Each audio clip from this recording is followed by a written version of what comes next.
Boa tarde, Darcy. Boa tarde a você que assiste o NT Sul. Nós vamos falar sobre como educar os filhos, educação dos filhos. E para isso, eu recebo a psicopedagoga Daiane Keller, ela que também é mestre em educação. Obrigado por aceitar o nosso convite, Daiane. Eu que agradeço, obrigado pelo convite. Eu quero começar te perguntando o que é psicopedagogia. A psicopedagogia é uma área do conhecimento que se dedica a entender como que funciona o aprendizado, como que eu aprendo, né? Como que essa criança processa essa aprendizagem e o porquê que ela não está conseguindo aprender determinado assunto, como alfabetização, dificuldades de coordenação motora, dificuldades de leitura e escrita, dificuldades nas estratégias de estudo, nesse sentido. A gente sabe que criar um filho não é uma tarefa muito fácil, principalmente nos dias que a gente vive hoje, trabalho, estudo e tudo que circunda a nossa vida. Isso criou uma dependência dos filhos para exercer certos tipos de atividade? Provavelmente. Quando nasce aquele bebê, a gente já acaba, a nossa vida gira em torno daquele bebê, a gente acaba ficando cada vez mais difícil de conseguir conciliar com o nosso trabalho, com as nossas tarefas diárias.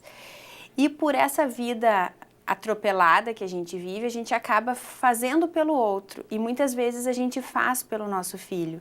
Então a gente tem crianças com uma dificuldade muito grande de fazer um tema sozinho, de tomar um banho sozinho, de escolher a sua roupa, de servir o seu almoço, de arrumar o seu lanche, porque até então isso foi tudo pronto para ela, entregaram de mão beijada, ela não aprendeu a fazer isso.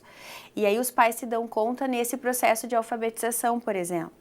Mas, na verdade, elas nunca foram preparadas para isso. E aprender a ler e escrever é um processo muito difícil, exige muito dessa criança. Então, se a gente não ensinou ela esses passos de autonomia, vai se tornar cada vez mais difícil para ela esse processo de aprendizagem. Ou seja, a tendência é que esse problema ele aumente com o passar dos anos? Se a gente não se der conta disso, se a gente não proporcionar alguns episódios de autonomia para os nossos filhos, com certeza, eles vão apresentar cada vez mais dificuldades.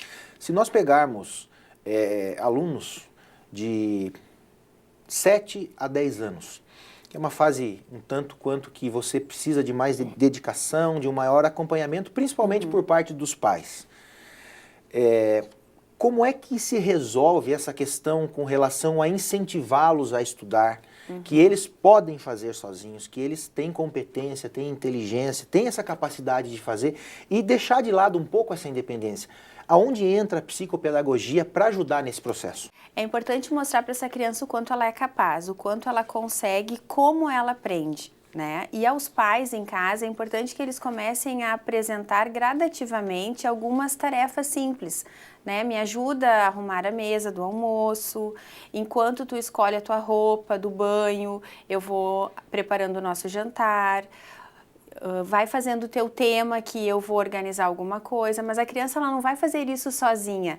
Num primeiro momento eu digo para os pais, gruda nele e gradativamente tu vai se afastando para que a criança tenha esse momento de ficar sozinha e tenha esse momento de autonomia. Ela começa a fazer um tema sozinho, tu sai, vai estender uma roupa, vai lavar uma louça, né? A mãe, porque ela está assoberbada, ela está cheia de coisas para fazer porque trabalhou o dia inteiro, tem uma série de coisas da casa para dar conta. Então é importante que em algum momento ela sente junto, porque a criança ela não vai aprender sozinha. Se a gente não ensinar ela não vai conseguir. Então é muito importante que eles se dediquem meia hora, uma hora, esse tempo, quem vai dizer é esse pai e essa mãe dentro daquele sistema familiar, mas que tem que ter tempo com seu filho, tem que ter. O relacionamento social da criança ele é fundamental. A falta de um dos dois pode acarretar qualquer tipo de desvio no caráter? Ou na própria forma dele se desenvolver para a vida, para os estudos, para o profissionalismo, essa ausência de um dos dois pode acarretar algum problema? A ausência de um dos pais? Sim.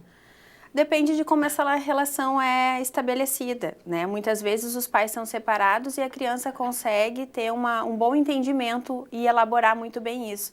E às vezes os pais vivem juntos e essa relação é um caos.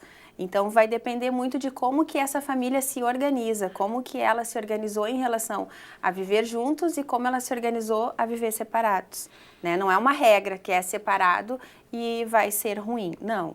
Depende de como que eles lidam com isso. Se nós olharmos um caso, né? Um exemplo, um aluno que estuda muito, mas não tem um bom rendimento com relação à nota na escola. Como é que se pode contornar isso aí de uma forma que ele sinta-se estimulado a continuar estudando, né, e melhorar o desempenho? Tá, eu costumo dizer assim, time que está ganhando não se mexe. Então, vamos fazer de conta que as tuas notas, que o teu desempenho é o teu time. O teu time está ganhando ou está perdendo? Então, muitas vezes eles dizem, ah, Daiane, meu time está no rebaixamento. Por quê? Porque eles não estão conseguindo atingir boas notas. O que que a gente faz com isso? Na verdade, eu brinco que também a gente não pode mudar os jogadores, que são os professores, né?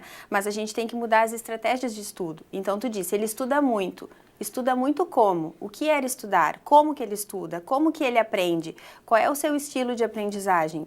Ele anota, ele faz resumo, ele lê em voz alta, enfim. Como que ele faz isso para a gente ver se realmente esse estudo está valendo a pena? Porque às vezes eles ficam a tarde inteira estudando, mas eles estão passando os olhos pelos livros e não estão entendendo que realmente eles estão estudando. Eu costumo dizer assim, de ver qual é o conteúdo que tu aprendeu hoje, né? De ter uma troca, assim, isso eu aprendi em tal época, ou nesse conteúdo matemática eu não sou tão boa, mas o teu pai gosta mais, ou o teu vô é muito bom em geografia, vamos conversar com ele sobre isso, né? De poder trazer para a realidade, porque senão a escola fica muito fora do convívio, do contexto da criança, como se fosse uma coisa isolada. E não, ela tem que fazer parte do meu dia a dia. Famílias que tenham problema de relacionamento entre os pais. Existe algum estudo feito nesse sentido de que essas crianças que têm um convívio conflitante com os pais, né? Não, no caso não as crianças, mas os pais, isso traz consequências no rendimento do aluno na escola ou na própria vida dele? Com certeza. É muito difícil para ele conviver com seus amigos, estabelecer as suas relações e parar para aprender, né? Porque a gente diz que quando a gente precisa aprender tem que ser gostoso, tem que ser atrativo, eu tenho que estar bem. Se foi um dia que eu não tive um dia legal, que foi um dia muito estressante para mim, eu fazer uma prova, com certeza eu não vou ir bem nessa prova, né? Então é bem importante que essa criança receba um auxílio, uma ajuda, para que ela não fique tendo essas relações como exemplo, né? Como é assim que funciona sempre. Nós vemos uma carga muito grande hoje de tecnologia envolvida nas crianças desde pequeno. São tablets, computadores, televisão. E de que forma o pai e a mãe têm que trabalhar isso aí para que isso não vá causar frutos maléficos na criança, como alteração no horário de dormir.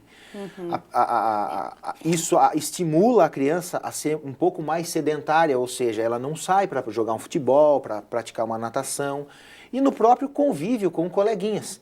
Ela acaba se cercando dentro de um mundo, dentro da casa dela, e fica dentro daquela redoma. Como trabalhar com isso aí? Eu costumo dizer que a criança não ficou na frente do computador sozinha.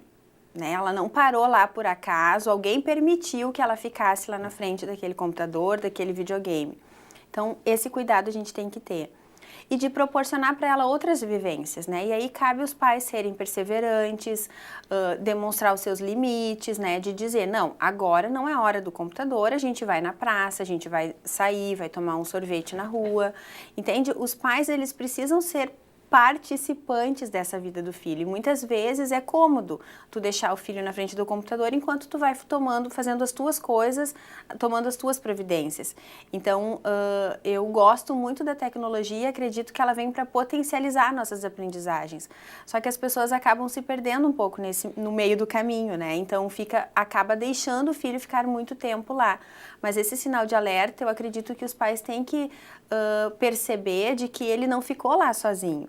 Né? Então, de proporcionar para ele, qual é o esporte que tu gosta? Às vezes as crianças nem sabem que esporte que existe, não sabe como que é um futsal, não sabe que existe natação, que é tão legal, que tem ecoterapia, que tem tantas outras atividades que eu posso fazer, mas não foi apresentado para elas. Para a gente terminar, eu quero te perguntar, você como mestre em educação, a tecnologia também avança dentro das salas de aula.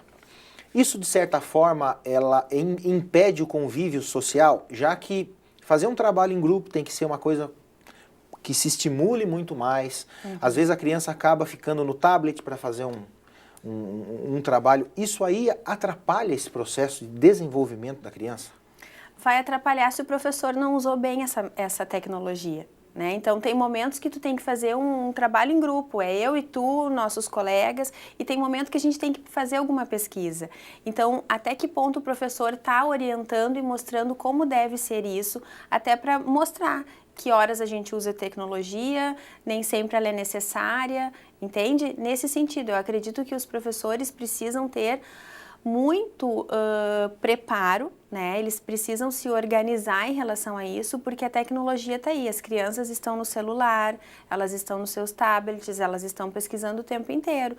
Então, aquela aula que eu dei há 20 anos atrás, ela não tem condições, não cabe mais, é como colocar Porto Alegre dentro de Cachoeira, não cabe mais, não tem como. Isso aumenta ainda mais a carga de responsabilidade dos pais na criação dos filhos? Com certeza. Com certeza. É importante que os pais fiquem antenados, cuidando que tipo de site o meu filho acessa, quem são os amigos dele no Facebook, né? Eu também ter um Facebook, eu usar o WhatsApp, eu ver quais são esses relacionamentos, né? Fazer parte desse contexto que ele está. E aí, aos poucos, a criança vai entendendo como que a gente se comporta, como que a gente usa, né? Porque às vezes a gente vê crianças que utilizam a tecnologia muito, mas tu vai investigar, o pai fica até as 2 da manhã jogando videogame. O exemplo dos pais também é fundamental na educação dos filhos. Com certeza, aí os pais querem, meu filho não lê. O que que tu lê? Que tipo, tu lê jornal, tu lê um livro, né? O que que tu entendeu do que tu leu? Eu peço para os pais, tá dando uma notícia na televisão, se fazer de bobo algumas vezes, não entendi, o que que ela disse ali mesmo, o que que ela está falando, né? O que que aconteceu naquele acidente? Conforme a idade, tu consegue conversar com teu filho e ver o que que ele realmente entendeu, porque daqui a pouco ele está sentado na sala e ele não está ouvindo a notícia. Qual é o pensamento crítico dele em relação àquilo que ele está escutando? Então, a gente acaba esquecendo de ouvir os filhos, né? Segue fazendo as nossas coisas, os nossos trabalhos, mas a gente não ouve e também não conversa, de ver qual é a opinião dele e de mostrar qual é a minha. Ou seja, criar um filho não é uma tarefa fácil. Nem um pouco. A gente sabe que o dia a dia ele cerca nossa vida de tantas situações que muitas vezes a gente acaba se perdendo no meio do caminho. Eu queria te agradecer por passar essas preciosas lições para mim, para você que assiste o NT Sul, porque com certeza, muitas vezes, Daiane, a gente acaba, em meio a tantas coisas, passando desapercebido por situações que lá na frente pode ter algum... Sem querer, né? As coisas vão acontecendo. Exatamente. Muito obrigado e o NT Sul está sempre à disposição. Sempre às ordens. Obrigada. Darcy.